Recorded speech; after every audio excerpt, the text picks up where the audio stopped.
tema de hoy es misión rescate. Y misión rescate es para un pueblo del Señor. Así que yo quiero que usted afine sus oídos. Creo que tenemos el versículo en pantallas. Nos vamos a basar solamente en este versículo el día de hoy. Y yo quiero que abra sus corazones en Salmo 107, capítulo 107, versículo 10 al 16. ¿Cuántos dicen amén? Amén. Algunos moraban en tinieblas y sombra de muerte, aprisionados en aflicción y en hierros, por cuanto fueron rebeldes a la palabra de Jehová y aborrecieron el consejo del Altísimo. Por eso quebrantó con el trabajo sus corazones. Cayeron y no hubo quien los ayudase. Luego que clamaron a Jehová en su angustia, los libró de sus aflicciones. Los sacó de las tinieblas y de la sombra de muerte y rompió sus prisiones. Alaben la misericordia de Jehová y sus maravillas para con los hijos de los hombres, porque quebrantó las puertas de bronce y desmenuzó los cerrojos de hierro. Aleluya. Solo Él nos puede hacer libres. Solo Él puede hacer por su amor y misericordia que todos los que nos sintamos de alguna manera aprisionados, encarcelados, puedan romperse. Estamos en una guerra real. Y no estoy hablando de Rusia y Ucrania. Estoy hablando de una guerra espiritual que es tan real como nosotros mismos. Es tan real que no podemos obviarla. Del reino de nuestro Señor Jesucristo y del reino de Satanás. Son dos reinos que están luchando constantemente. Y aunque tú no lo sepas, de todas formas te estás involucrado en esta guerra, porque si de alguna manera aceptaste a Jesús en tu corazón, eres soldado del ejército de Cristo. Pero no dejas de ser soldado. Y en una guerra hay soldados que son aprisionados. Hay soldados que son capturados y puestos tras una reja que no les permite conquistar. ¿Siguen siendo soldados? Sí, por supuesto que sí, sí, Señor. Pero no pueden avanzar, no pueden conquistar, no pueden ir a la guerra porque están cautivos, están encerrados y Satanás no los deja avanzar. Y muchos cristianos hoy en día están de esa manera. Cuando cedemos al engaño, cuando cedamos a las mentiras, nos convertimos en prisioneros que no pueden pelear, que no pueden conquistar, no pueden enfrentar a su enemigo, no pueden tomar las promesas y se sienten alejados de Dios como si hubiera un cielo de bronce y una puerta de hierro. Y hoy este servicio lo llamamos servicio de rescate. Una misión de rescate para aquellos que hoy se sienten así. Y ya vamos a empezar conforme vamos a ir desarrollando el tema. Ustedes se van a ver, es una misión de rescate de los nuestros, de las personas que han estado de alguna manera en ese sentir de no poder avanzar, de que no han podido conquistar, de que no han podido vencer. Y la palabra dice: el que piense estar firme, mire bien que no caiga, dice la Escritura. Ahora bien, el que es cautivo, quiero que sepa que Jesús anhela hacerte. Jesús anhela que su pueblo sea libre. ¿Escuchó? Vamos a ver si aquí escucharon. Jesús anhela que todo este bloque que está acá, el mayor anhelo de Jesús es que sean libres.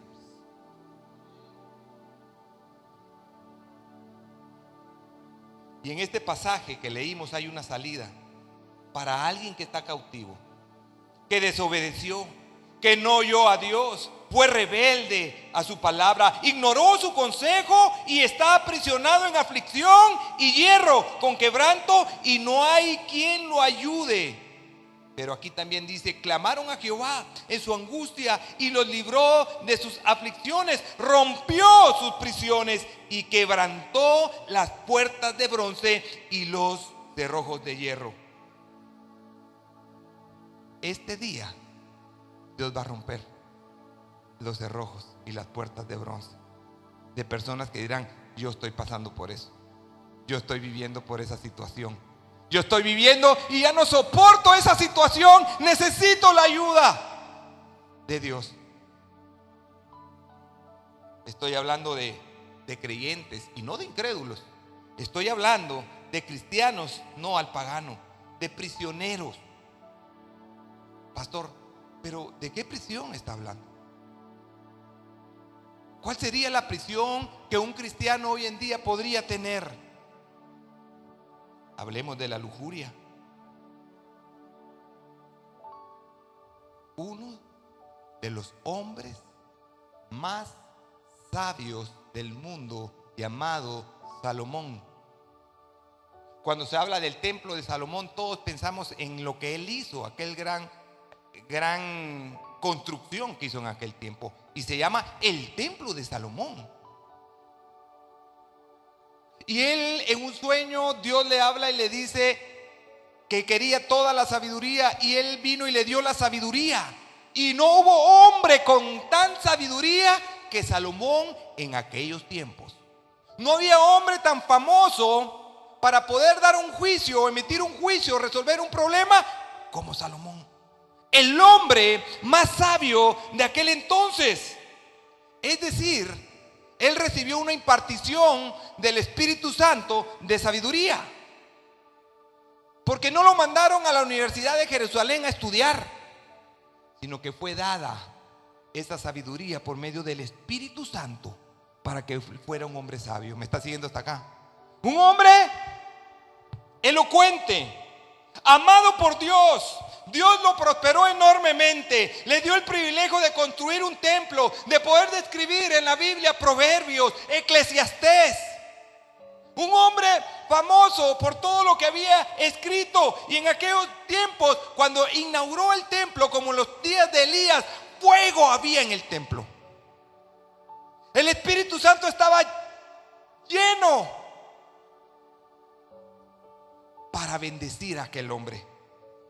Y este hombre amaba a Dios y le dio el privilegio de escribir también los cánticos de Salomón o cantares. Pero ¿qué pasó al final de su carrera? El hombre más sabio tuvo un problema de lujuria. Fue el hombre que tuvo más mujeres. A raíz de esto, permitió que todas aquellas mujeres que adoraban a un Dios, él empezara a adorar a esos dioses. El hombre más sabio, por medio de la cárcel de la lujuria, él se quedó encarcelado, prisionero de la lujuria. ¿Quién, pastor? El hombre más sabio fue prisionero de la lujuria.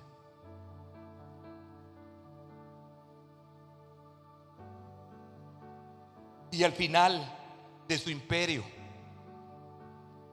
fue dividido el imperio, y la 10ª parte no fue su hijo quien reinó. No siguió como David. David amaba a Dios sobre todas las cosas, pero en cambio de David a Salomón, Roboam le quedó solo la 10ª parte, y su siervo, quien se convirtió en su enemigo, empezó a gobernar en lugar de Salomón, y Roboam la 10ª parte de todo.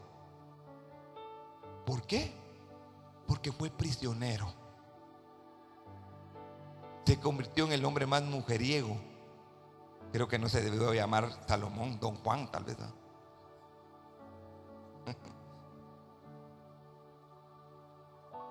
Y créame, él cayó en esta prisión de Satanás. Y a muchos Dios los quiere meter allí.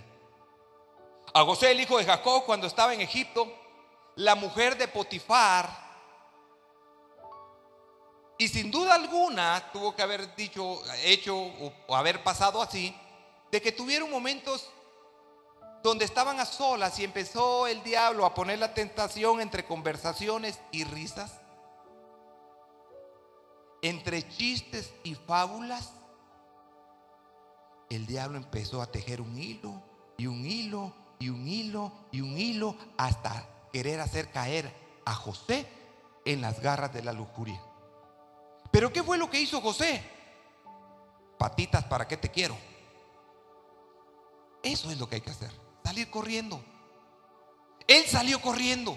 La mujer de Poti se quedó con la ropa de José y él salió corriendo desnudo.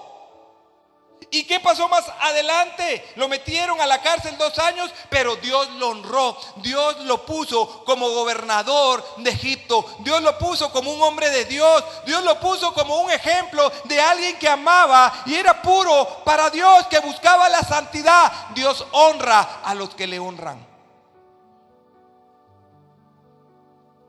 El evangelista más grande del siglo XX, Billy Graham, empezaron a ver que las campañas evangelísticas que Billy hacía, asociado con 3 amigos más, eran 4, estaban prosperando, y ellos se pusieron en un común acuerdo y dijeron: vamos a hacer algo.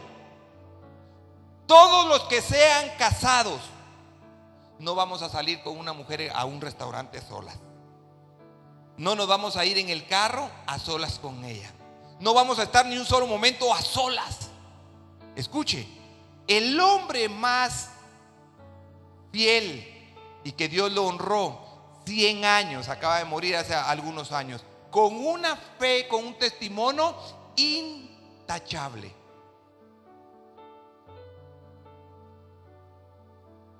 No cayó preso de esto. Pero también hay otras cárceles, como la prisión del temor. ¿Sí? La prisión del temor.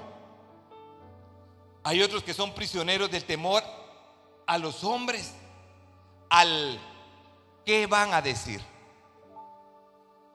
al por qué hago esto. Y eso le pasó a Saúl. Saúl era el rey de Israel, y Dios le habló y le dijo: vas a destruir a Amalek, a los amalecitas. Porque Dios no quería a los amalecitas, porque en aquel tiempo, 400 años antes, ellos habían destruido al pueblo de Israel, y a Josué le había dicho: vas a escribir en un libro que me voy a vengar y voy a destruir a los amalecitas. Y llegó el día. Y llegó el día que Dios le habla a Saúl, le dice: vas a destruir todo y no vas a dejar nada, no vas a perdonar nada. Y resulta que perdonó al rey. Resulta que agarró lo mejor del ganado. Resulta que él se llevó lo mejor, el tesoro. Y cuando el Señor le habla, le dice: ¿qué pasó? Señor, me sentí presionado por los hombres. Temor al que dirán de los hombres. Si tú vas a servir a Cristo, es Jehová tu temor. Es Jehová vuestro miedo y no los hombres. Pedro y Juan fueron llevados al Sanedrín, el gobierno legal, todas las instituciones públicas de poder judicial y religioso estaban allí, y ellos estaban en ese gobierno. ¿Se pueden imaginar ustedes qué es estar en medio del cuerpo judicial, el organismo judicial y todos, y ellos dos parados ahí? Y de repente algo, el Espíritu Santo le revela algo y le dice: es necesario obedecer a Dios antes que a los hombres. ¿Cuántos son celosos aquí? Levante la mano.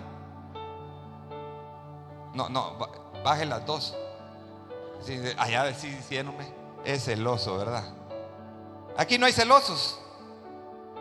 Bien, sí, aquí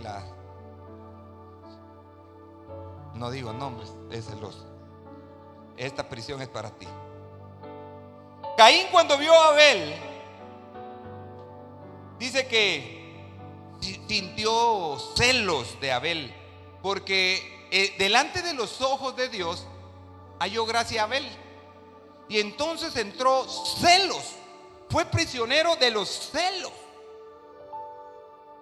y a causa de los celos, escuchen los celosos, entró un espíritu de muerte, y Caín fue a matar a Abel. Entonces, pastor, ¿un celoso puede matar a alguien? Claro que sí, está en la Biblia. Fue el primer suicidio por celos. Dice Juan capítulo 21, el Señor dice: en el caso de Pablo, que pastoreara a las ovejas. Y entonces estaba ahí Pablo cuando le dice esto, y también estaba Juan. Ustedes saben que Juan era el discípulo amado por Jesús. Y existió celos ahí también. Estaba el amado y está el otro que dice, bueno, cuida a mis ovejas. Y entonces le dice Pedro, ¿y qué de este? Celoso. Y el Señor le dijo, ¿y qué de ti? ¿Y qué de ti? Si a mí me da la regalada gana santa dejar aquí a Felipe hasta cuando yo regrese y viva 2000 años, ¿y qué? ¿Y a ti qué? ¿Estás celoso que él sea el discípulo amado? Mire, esto puede pasar hasta en las mejores familias. Hay hijos que se ganan el favor de los padres, o hijas que se ganan el favor de los padres. Ese es el caso de José cuando le dieron la túnica, ¿se recuerdan? Uno ama a todos los hijos por igual, pero no sé cómo decirle. Yo a veces me siento hijo consentido de Dios, ¿verdad? Y eso que no he recibido túnica de colores, mire, blanco y negro. O sea que si están viendo allá, vaya que el fondo está a colores, porque si no van a decir, está en televisión blanco y negro. Pero sí hay celos, sí hay. Y Jesús sigue diciendo, porque uno no debe ser celosos en cuanto a los ministerios, como Dios, pero aquel yo quisiera ser. Dios tiene preparadas bendiciones para ti. Dios tiene preparadas grandes bendiciones y provisiones para ti, pero uno no debe de tener celos de por qué aquel está bendiciendo, por qué aquel no la está bendiciendo, por qué ella tiene gracia, por qué ella no tiene gracia, o por qué él no tiene gracia. Mire, pobrecito, no ha conseguido nada. Les voy a contar, conozco a un hombre que fue millonario, 2 o varios. Yo no sé si usted ha oído a Abraham. Abraham era el hombre más rico y amaba a Dios. ¿Y qué me dices de Job? Job era el hombre más rico de aquel entonces, de aquella era. Y lo primero que decía era, amo al Señor. Lo demás lo tengo por basura. Eso no lo dijo él, ¿verdad? Pero estamos amarrando. Usted sí, sígame, ¿verdad? Entonces, ¿qué es lo que yo les quiero dar a entender? Que hay personas que están prisioneros del dinero. Que si yo no tengo esto, me amargo. Y tú te vas a amargar cuando estás codiciando lo que otra persona tiene y tú no lo puedes tener por falta de dinero. Son prisioneros de dinero, que todo lo que quieren hacer es para tener dinero. Y otros presumen tener dinero, que es cosa diferente. Otros hacen todo para tener dinero y otros presumen tener dinero y no tienen. Y para esas personas Dios quiere que tú estés bien vestido, que huelas rico, ¿verdad? Hay unos que dicen, miren, no, es que las feromonas naturales, ¿verdad? Y usted no se echa, no, yo soy puro macho. Ese es el olor de macho, pero de macho cabrío tal vez. Pero Dios quiere que nosotros vivamos, que no aparentemos, ¿sí? Él quiere que tú te compres tu ropa bonita, tus zapatos bonitos, tú estés bien peinadita. El principio de todos los males es el amor del dinero. La cárcel de los deseos de la gloria. ¿Cuál es esa? Quiero contarles una historia ya de más de mucho tiempo cuando nosotros empezamos este ministerio. No es ni la sombra de lo que es ahora. Había unas personas que habían empezado el ministerio con nosotros y de alguna manera querían tener la posición de pastor. Y nos pusimos a pensar, ¿tienen la posición de miembros de la iglesia? Sí, porque eran miembros de la iglesia. ¿Tienen posición de hijos? Sí, porque son hijos espirituales. Pero no podían ser pastores y querían ocupar el puesto de pastores. Eso fue hace muchos años. Ellos querían la gloria, la prisión de la gloria, la prisión de querer ser más de lo que Dios los tenía establecidos en ese momento. Y la gloria de querer ellos estar al frente de un ministerio y desear la gloria de otros. Ya no están, por supuesto, hace mucho tiempo, pero los deseos de la gloria termina siendo una prisión. Simón el mago era de la iglesia y primero engañaba a la gente y hacía actos de magia en aquella época, y de repente llega por ahí un hombre de Dios, llega Felipe, Pablo, y con ellos empiezan a ganar con el evangelio a todas. Y de repente ya servía, puede usted imaginarse al mago ya sirviendo y todo, pero cuando ve que Felipe y ve que los hombres del Señor hacían milagros, hacían proezas, hacían cosas extraordinarias, él llega y le dice: mire, yo quiero eso que tú tienes. ¿Cuánto vale? ¿Cuánto vale? Y lo que le responde Pedro, le dijo: que tu dinero perezca contigo en vez prisionero de maldad. Querer la gloria de otras personas es una prisión. El querer algo que no le corresponde es tener ese deseo de la gloria. Se vuelve una prisión en la que tú no eres libre para conquistar, para avanzar y para recibir. El amor de las cosas de este mundo. Primero, un tequilita. Después, un pitío de marihuana. ¿Por qué se ríe tanto? Dicen, ¿verdad? ¿De cuál fumó que solo risas es usted? Luego terminan con cocaína. Los placeres de este mundo. Y preguntan, hablando de placeres de este mundo, voy y yo les pregunto a ustedes: ¿cuántas horas pasan en el teléfono?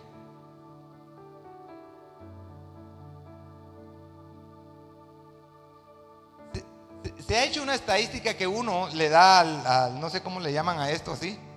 Pero usted me entiende, si tiene el teléfono, el dedo pulgar, ¿va? Es el que está así, ¿verdad? Haciéndole para arriba 50,000 veces, pegado con todo lo que las redes sociales le traen, buenas y malas. Y yo le pregunto: ¿todo el día pasas con eso? Sí, la mayor parte paso pegada en el teléfono, hago mis TikTok. Ya. Hago las payasadas que tengo que hacer para que me den like, y todavía le escriben a uno: ahí lo compartiste, ¿verdad? Y yo le pregunto: ¿cuántos minutos? Voy a hablar de minutos. Usted habla con Dios. ¿Será que 10 minutos, 20 minutos, una hora? ¿Cuántas horas le dedica usted a Facebook? ¿Cuántas horas le dedica usted a Instagram? ¿Cuántas horas le dedica al TikTok? ¿O a las redes sociales? ¿O a YouTube? Me imagino que varias. Hágase un examen en el corazón y diga: 18 horas en el celular. Y las otras las utilizo para comer, bañarme, ir al baño, una que otra cosa, y al final me queda como media hora. Y esa media hora que haces, no sé, perder el tiempo. ¿Cuántas horas le dedicas a hablar a Dios? Somos prisioneros de las redes sociales. Estoy hablando de prisiones que pueden hacer que nosotros perdamos. Pero hay una esperanza. La palabra en Salmos 157 dice: pero hay una salida. Ellos clamaron al Señor en su angustia, y en los libros y Él los libró de sus aflicciones, los sacó de las tinieblas, de la sombra de muerte. Rompió sus presiones, los sacó de la sombra de muerte.